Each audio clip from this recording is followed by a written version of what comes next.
ولمن خاف مقام ربه جنتان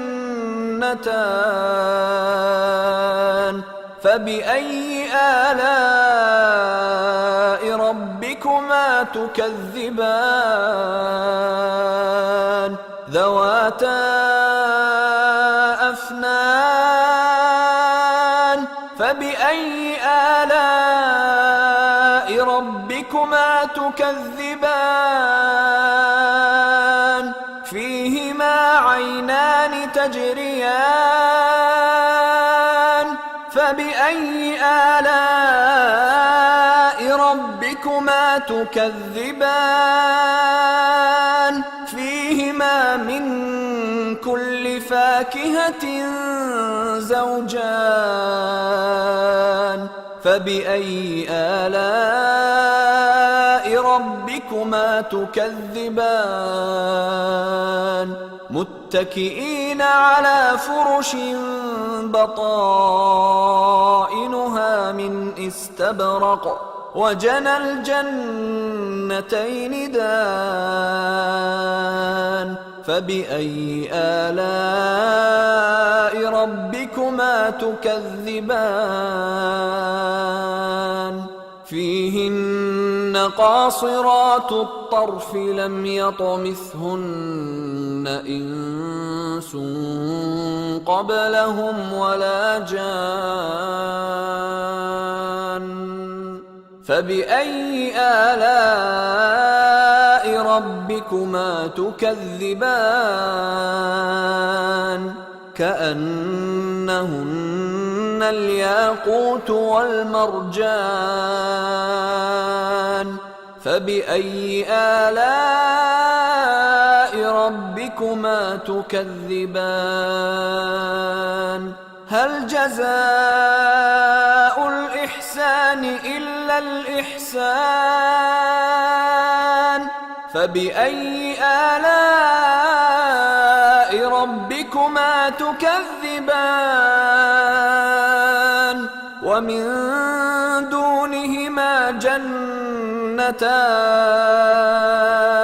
فبأي آلاء ربكما تكذبان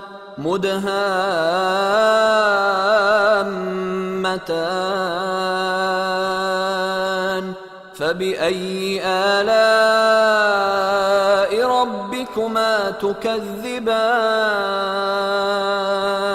فيهما عينان نضاختان فبأي آلاء ربكما تكذبان فيهما فاكهة ونخل ورمان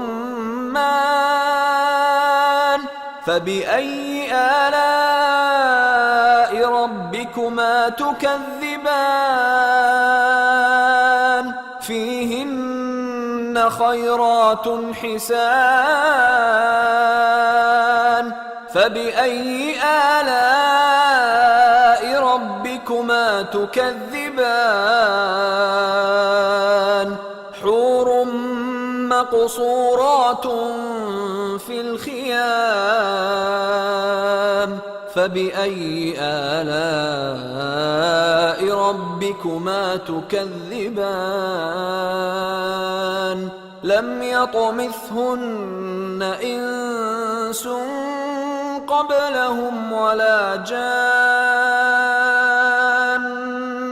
فبأي آلاء ربكما تكذبان متكئين على رفرف خضر وعبقري حسان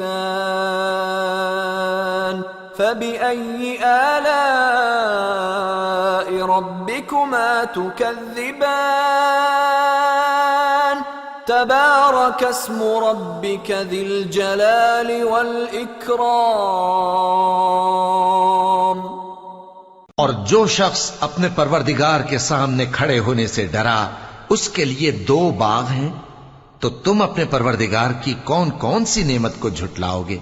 उन दोनों में बहुत सी शाखें یعنی قسم قسم کے میووں کے درخت ہیں، تو تم اپنے پروردگار کی کون کون سی نعمت کو جھٹلاؤ گے؟ ان میں 2 چشمے بہ رہے ہیں، تو تم اپنے پروردگار کی کون کون سی نعمت کو جھٹلاؤ گے؟ ان میں سب میوے 2 قسم کے ہیں، تو تم اپنے پروردگار کی کون کون سی نعمت کو جھٹلاؤ گے؟ اہل جنت ایسے بچھونوں پر جن کے استر اطلس کے ہیں تکیہ لگائے ہوئے ہوں گے، اور دونوں باغوں کے میوے قریب جھک رہے ہیں، تو تم اپنے پروردگار کی کون کون سی نعمت کو جھٹلاؤ گے؟ ان میں نیچی نگاہ والی عورتیں ہیں جن کو اہل جنت سے پہلے نہ کسی انسان نے ہاتھ لگایا اور نہ کسی جن نے، تو تم اپنے پروردگار کی کون کون سی نعمت کو جھٹلاؤ گے؟ گویا وہ یاقوت اور مرجان ہیں، تو تم اپنے پروردگار کی کون کون سی نعمت کو جھٹلاؤ گے؟ نیکی کا بدلہ نیکی کے سوا کچھ نہیں ہے، تو تم اپنے پروردگار کی کون کون سی نعمت کو جھٹلاؤ گے؟ اور ان باغوں کے علاوہ 2 باغ اور ہیں، تو تم اپنے پروردگار کی کون کون سی نعمت کو جھٹلاؤ گے؟ دونوں خوب گہرے سبز، تو تم اپنے پروردگار کی کون کون سی نعمت کو جھٹلاؤ گے؟ ان میں 2 چشمے ابل رہے ہیں، تو تم اپنے پروردگار کی کون کون سی نعمت کو جھٹلاؤ گے؟ ان میں میوے اور کھجوریں اور انار ہیں، تو تم اپنے پروردگار کی کون کون سی نعمت کو جھٹلاؤ گے؟ ان میں نیک سیرت خوبصورت عورتیں ہیں، تو تم اپنے پروردگار کی کون کون سی نعمت کو جھٹلاؤ گے؟ وہ حوریں ہیں جو خیموں میں محفوظ ہیں، تو تم اپنے پروردگار کی کون کون سی نعمت کو جھٹلاؤ گے؟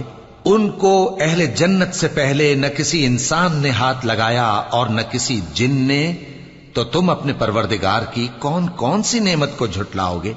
سبز قالینوں اور نفیس مسندوں پر تکیے لگائے بیٹھے ہوں گے، تو تم اپنے پروردگار کی کون کون سی نعمت کو جھٹلاؤ گے؟